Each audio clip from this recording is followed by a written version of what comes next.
국민의힘 윤석열 후보의 문재인 정부 적폐 수사 발언에 대해 문재인 대통령이 직접 사과를 요구했는데요. 이에 대한 여야 공방이 격화하고 있습니다. 네, 국회 취재기자 연결합니다. 이준음 기자. 네, 민주당 이재명 후보는 이 대선 후보가 정치 보복을 공언하는 걸 본 적이 없다며 보복, 증오, 갈등이 이 사회를 위험에 빠뜨릴 수 있다고 날을 세웠습니다. 민주당 윤호중 원내대표는 윤석열 후보를 향해 정치 보복이 당연한 나라를 만들겠다는 것이냐며 비판의 목소리를 높였고, 박완주 정책위 의장은 적폐 청산이 필요하다면 그 첫 번째는 윤석열 후보라고 직격했습니다. 윤건영 의원은 공개적인 정치 보복 선언으로 규정하며 죄도 없는 현직 대통령을 수사하겠다고 공언한 셈이라고 목소리를 높였는데, 이 청와대 출신 의원들은 기자회견을 열고 규탄 성명을 발표할 예정입니다.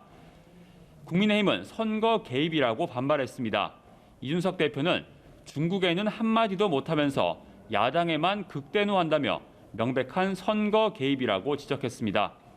권영세 선대본부장은 범법 행위가 공개된다면 수사를 안 할 수 없지 않냐며 제발 저린 게 있지 않냐고 했고, 이양수 수석 대변인은 윤 후보는 평소 소신대로 이 검찰의 정치적 중립과 엄정한 수사 원칙을 강조했을 뿐이라고 말했습니다. 이 문재인 대통령이 직접 나서 사과를 요구하면서 여야 공방이 더 격화하는 분위기입니다. 네, 이재명, 윤석열 후보는 오늘 각각 정책, 외연 확장 행보를 이어갔는데 후보들의 움직임도 짚어주시죠. 네, 민주당 이재명 후보는 한국노총의 노동정책 협약식에 참석해 친노동이 친경제이고 친기업이라고 강조했습니다. 이 한국노총은 지난 8일 임시 대의원 대회를 거쳐 이번 대선에서 이 후보를 지지하기로 했습니다. 국민의힘 윤석열 후보는 오늘 오후 재경 전북도민회 신년 인사회에 참석합니다.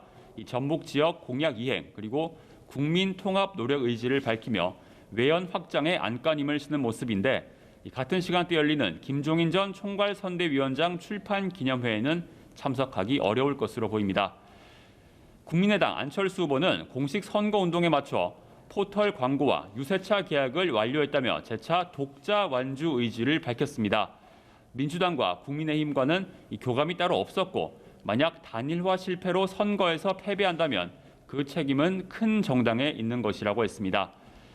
정의당 심상정 후보는 과학기술 부총리제 도입, 정부 출연 연구소 연구비 지원 확대 등을 골자로 하는 과학기술 분야 공약을 발표하고 녹색 기술 혁신과 녹색 산업혁명 시대를 열어나가겠다고 강조했습니다.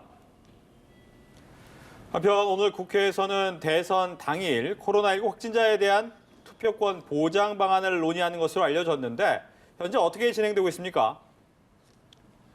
네, 국회 정치개혁특별위원회가 논의 중인데요. 이 국회 정개특위 법안 소위는 대선 투표를 오후 7시 반까지 1시간 반 연장하는 데 의견을 모았습니다. 이 당초 여야가 코로나19 확진자의 투표권 보장을 위해 이 투표 시간을 오후 9시까지로 3시간 연장하는 내용의 공직선거법 개정안을 발의했는데요.